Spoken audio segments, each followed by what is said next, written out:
What is good, guys? It's Ray J back with another video, and this one I'm going to break down what's going on with the overall market, what's going on with Tesla, SPY, Nvda, the QQQ, and a couple of other tickers, what's happening with the market going forward, and also how Tesla's looking when it comes to its support right now. But before I begin to all this information, before I talk about how on earth Tesla is looking and give you guys some price predictions for the future, let me just mention a couple of things. I am firstly not a financial planner, so take nothing I say as financial advice. And also, if you guys can, please check out the Webull link, which is down below and in the description. If you sign up for Webull, the link down below, and deposit any amount of money into the account, you are guaranteed up to 6 free stocks. If you deposit $500, you're guaranteed 20 free stocks. If you put in $25,000, you're guaranteed 70 free stocks plus 12 months of level 2 data. So with that being said, guys, check out the offer. It ends in just about 2 weeks. Anyways, let's break down what's going on with the market and Tesla. So one thing about Tesla that's looking quite decent would be the fact that we're holding our support so far, and there's no sign that Tesla's officially going to turn like super bearish just yet. Now, could I turn bearish on Tesla? The answer is yes, I could turn bearish if we end up breaking key support. But so far, Tesla has not done that. If you zoom out of the charts on the daily time frame, you can see that Tesla is uptrending. We're hitting support over and over again. We're continuing to hold. Even today, we saw Tesla touch support and just try to bounce again. It's still holding up quite decently. On the 4-hour time frame, you guys can see the same thing is going on. We're holding our support. And as of right now, it's still looking decent. So I just want to mention something very important. How could I turn bearish on Tesla? And this is like the bearish case. If there's bad news, okay, if something really bad happens, we want to see Tesla not only lose this support right here, but then we have this like 232 to 230 zone of support as well. We want to lose all of this, basically. We want to lose basically 230. If we lose 230 on Tesla, I'm going to turn a lot more bearish. We have to close below that, and then it's going to be sinking like a rock all the way down to the lower 220s, all the way to where this like breakout zone was, like 222 to 223. That's going to come next. If we end up losing 230, we have to close below that, and I'm going to turn bearish. That is the more bearish case. If we're bullish, you want to see Tesla hold this trend like it's been doing so far, and then you want to see this thing just continue to break above 242. We have 240 as resistance above 238. Then we have 242 above that. Then we have this imbalance around 246 that's going to come next. Then we have the blue trend line of resistance right here. This blue trend line is our resistance. If I zoom out and go back on the chart, I know it's kind of like off because this kind of like adjusted on its own because I did this on the daily time frame, but it doesn't really matter. It's basically the same level. So if we break the blue trend line, that's when Tesla's going to turn really bullish, and this thing's going to start breaking out into like the 260s and start pushing very nicely if we get a breakout from here. Hasn't done that so far. So what is the chart doing? Here's my answer. We're touching support, we're holding decently, and now Tesla's kind of stuck, but we have some resistance to be watching for, very close to 238. If we manage to break and hold that, the next level that's going to be key for resistance is 240, then 242.5. If it breaks that, we have the higher levels like 244, not to mention 246.8 all coming. So far, we're holding up decently on Tesla. And then for support, we have support right over here, close to our trend line at this 235 area. If we lose that, the next level is going to be 233. And that's where we have this support right here, which held Tesla up. So it's looking quite decent. It's still holding support. There's no sign of Tesla breaking down. So we're going to be watching these levels very carefully.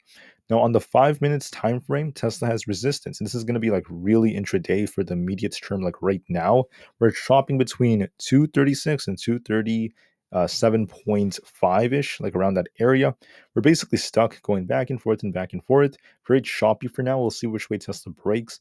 The 200 EMA on the 5-minute time frame is an area we should be watching for. And if Tesla breaks this, it could turn more bullish for an intraday basis. And to be bearish, you want to see it lose 235. For now, it's kind of stuck, very choppy, so we'll see which way it breaks. Not really doing much.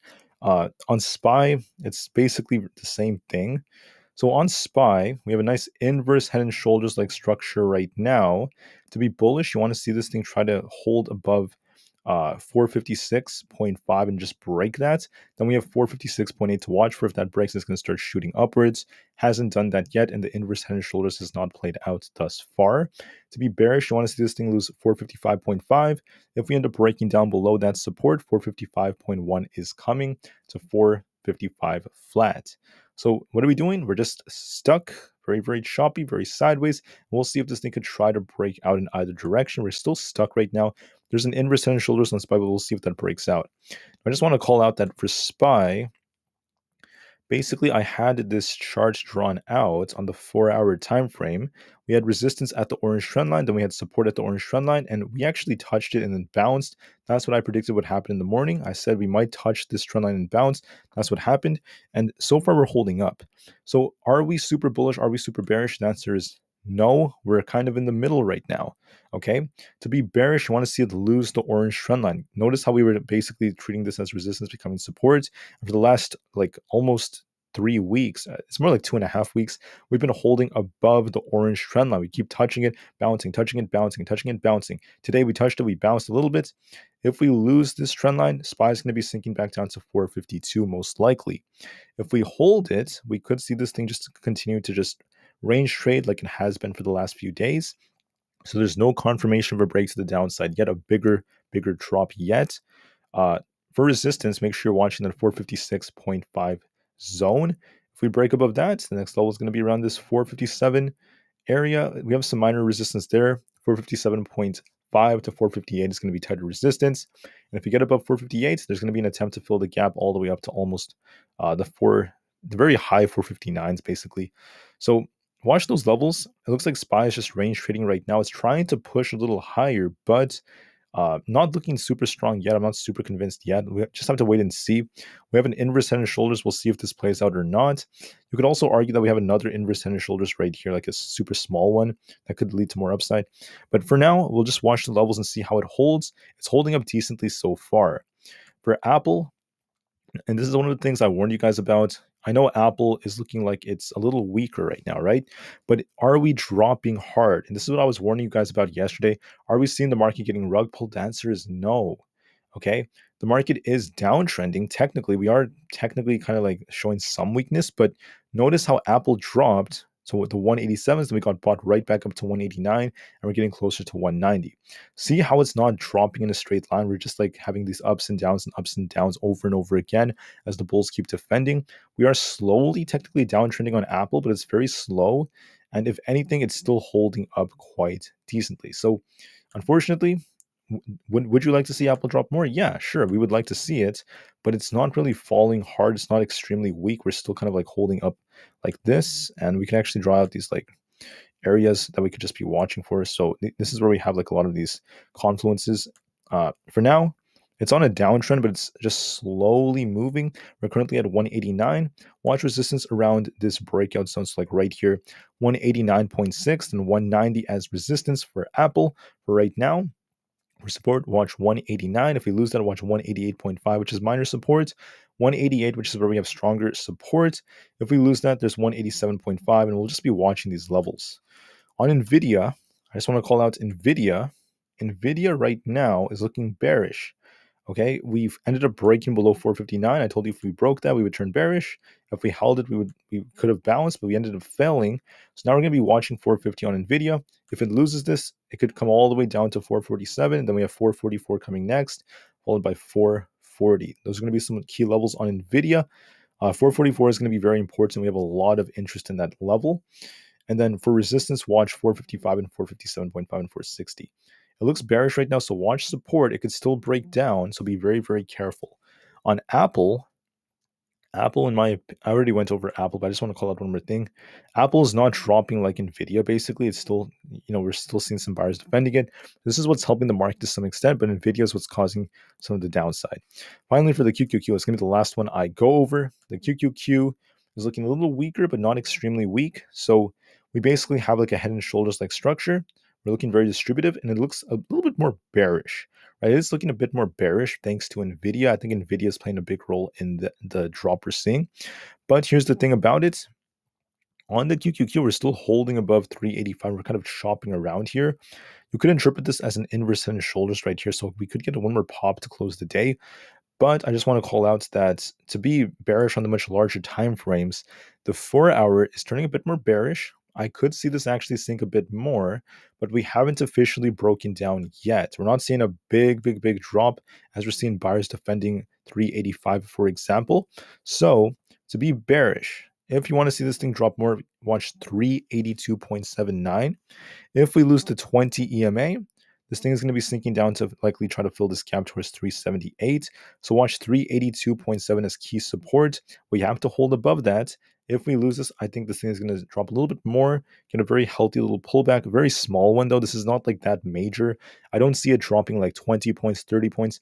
It could just slowly downtrend as it's looking a little weaker than SPY, but then it's going to bounce very quickly and we're going to see buyers step in.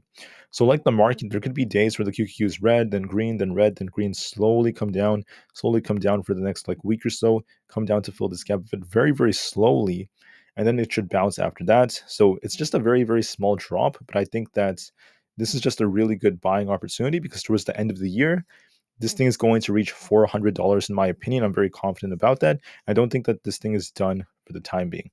All right, so that's it for the QQQ. It is looking a lot weaker than SPY, but it hasn't officially lost its critical support at the 20 EMA on the daily time frame. So we haven't truly broken down yet. Make sure you watch support and resistance, and we'll see how it goes from there.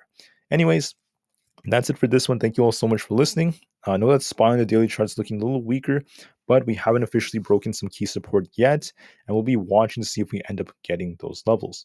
Tesla's also holding up decently. The daily is looking decent so far. We'll see what ends up happening to it, and just be a little patient, guys. We'll see how it goes from here. All right, so that's it for now. Watch your levels, do what you have to do, guys, and I'll see you guys very, very soon. Tesla in the market to the moon because the long term is still very bright. If the market does get a very small pullback, even if it is like, we see the up and down price action and we just have a slight downwards thrust to it and the market comes down a little bit, it's just another buying opportunity, not financial advice, because there's going to be a big rally for the last 2 weeks of December. I really believe that, and I think that we're just getting started. So this is just like a little reset of indicators before the next big push comes, and we're just getting ready for that, in my opinion. All right, that's it for this one. Thank you for listening. Have a good one, guys, and I'll see you guys very soon. Tesla to the moon again, and peace out.